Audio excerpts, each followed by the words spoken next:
Hi, welcome back to another TerranScapes video. In this video I wanted to show you sort of the landform boards, continuing on the theme with the desert terrain modular board set that I recently produced. If you're new to the channel and this is your first view, welcome, and you can go back a couple videos and see the whole board layout in that video. But this video is going to focus on sort of the landform boards. I don't know what else to call them, but I've sort of grouped them together in the sense that they all affect the form of the land.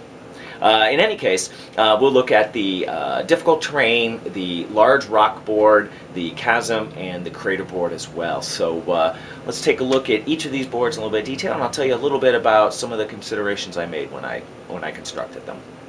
So here you can see the chasm board, and I got a little carried away when I was carving the central chasm, so it opened up a little bit more than I originally had planned on, but I actually ended up liking the look quite a bit.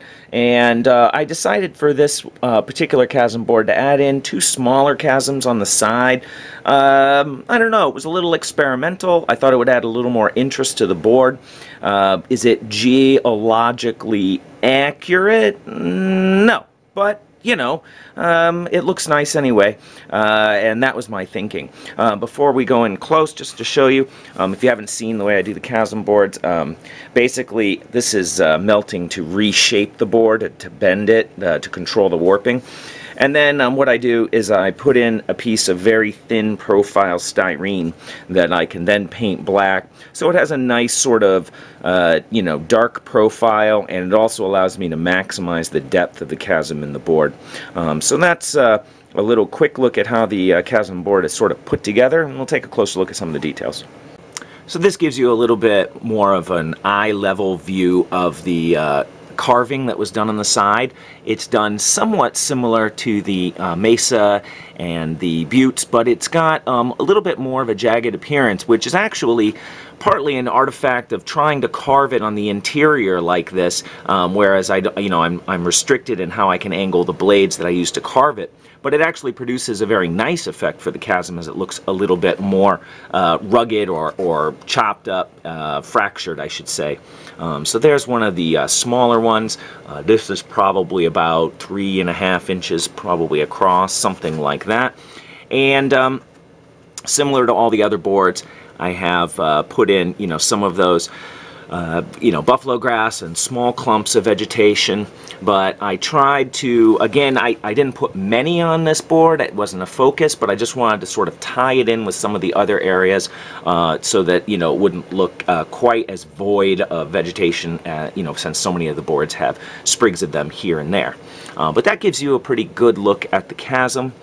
You can look at it sort of end on there. And overall, pretty happy with how that came out. Oh, before I forget, and again, once again, I went in and shaded the rock to bring it out a little bit more contrast, but I left it shaded darker as it goes down into the chasm to try to emphasize some of that drop in height and shadow that might be in there. And I think in the future I actually might try to take that down even a bit darker down below, sort of airbrushed in some washes to continue that darkening, and I think I could probably take the bottom down a little bit more, but it was definitely an improvement over the previous chasms that I've done. And here you can see one of the difficult terrain boards. But you can see, just as an overview, that I've, you know, sort of added a bit more vegetation around it. Again, thinking that, you know, it's a little bit more protected, but it also does get literally some protection in use from the rocks themselves. So that's kind of affords me an opportunity to do that. And before we leave this board, oh, there's one of those little scrubby trees. Again, I didn't add too many of them, but I did try to add a couple of them, you know, like I said, scattered here and there. There's the second one. Try to give you a little bit of a profile there. But what I did for the rock selection for this, which I really hadn't been doing in the past, I have several molds. These are made from molds from Woodland Scenics. And it occurred to me that things would start looking a little bit better if I was a little more selective in the rocks that I chose, meaning that they share some, similar geology. So these are sort of a layered rock that has almost like a sedimentary look.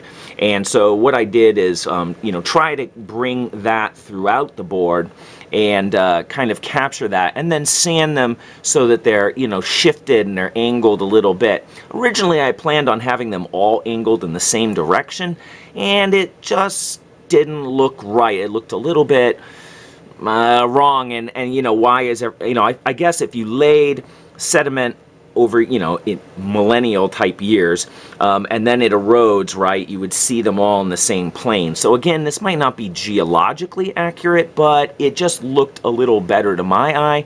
And to me, if it looks okay to, to the eye, then whether it's right or wrong, it's right. So that's just the way I play it. But anyway, you get to see some more of that scrub, those sort of scrubby, brambly, tumbleweed type plants scattered around. And, I always kind of accent it with a heavier gravel in between the rocks to just give it a little bit more of that flavor of it being difficult to traverse. And this is the large rock outcropping, so these have more prominent, boulder type granite outcroppings, I guess I should say instead. They're a bit larger, and again, I relegate them to 1/2 of the board. And one of the things I didn't, sorry about jostling the camera there, one of the things I didn't mention with the difficult terrain board is, again, I really tried to shade the rocks in a way that would complement the desert color and not stand out too much. So I did tie in some grays into the rocks, but definitely left them with many of the tones that the that the soil has been painted with, and I think it really helps make it look like it's a little bit more believable that they could be placed in this kind of an environment. So that was just something to mention, and a lot of people ask me about painting rocks and what colors do I use, and I use a variety of colors and a variety of techniques, but I want to, something to think about is to try to tie it into the surface of the boards themselves. And here you get a look at the crater board. And the crater board, I sort of debated a little bit about how to finish it.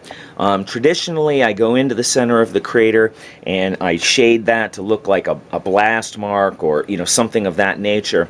And I decided not to do that in this case, and I think I mentioned this in the large board set, in the thinking that with drying sand, casting around, drying sand, dried sand, loose sand, how about that?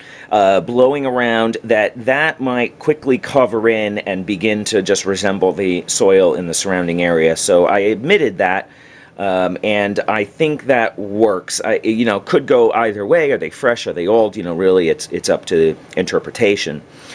And then one thing I should point out is that when I do the craters, right, and I scatter rock debris around it, call it ejecta from the craters themselves, again, to match the other rocks on all the other boards, I wanted to shade them all to match that gray, but still tying in with the other colors around it. So for a board like this, that meant individually picking out every rock that you see on the board. So it definitely a little bit more time consuming, but I think that paying attention to that detail really helps tie the board together, especially with the other boards and of course to itself.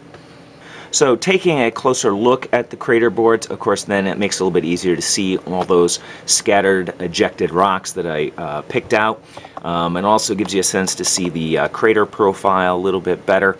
One of the nice things about building craters on these modular foam boards is that I am able to bring the bottom of the crater subsurface. I often feel, and sometimes you just have to in gaming because you don't have, a table that has recesses in it, but on a flat table, craters always feel a little wrong to me because they're sitting flush with the surface of the table. Now I actually make a crater, cast resin crater that does that because, like I said, not everybody has that surface, but this affords one of those opportunities where you can actually bring it below the surface of the soil, then bring up a lip above the surface of the soil, and I think it gives a much more realistic look to how a blast like that might affect the surface. And here I really just put in a lot more of the buffalo grasses, thinking about things that would sort of recolonize the damaged soil, you know, something along that line. So I focused primarily on that and kept some of the other kinds of vegetation just pushed out a little bit from the crater.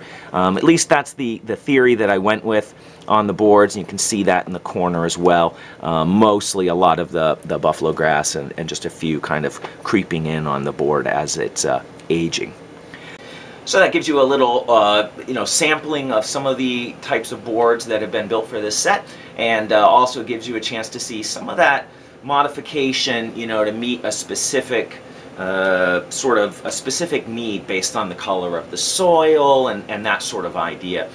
So that's kind of where I've been going lately, is to start trying to look at the smaller details. You know, as you start, you see big picture only, and then once big pictures, you're used to that, you can start getting smaller and smaller and smaller. So I feel pretty proud about picking out all the little details on these boards. Doesn't mean there isn't more to learn, but I think they're definitely moving in the right direction. So if you're interested in seeing photos of these, they will be up on the TerranScapes.com website soon. And if you have questions or comments, please feel free to leave them down below. I say it every time, but I mean it. And I, you know, might not answer every comment, but I do read every single one, so I really appreciate it when people give me feedback.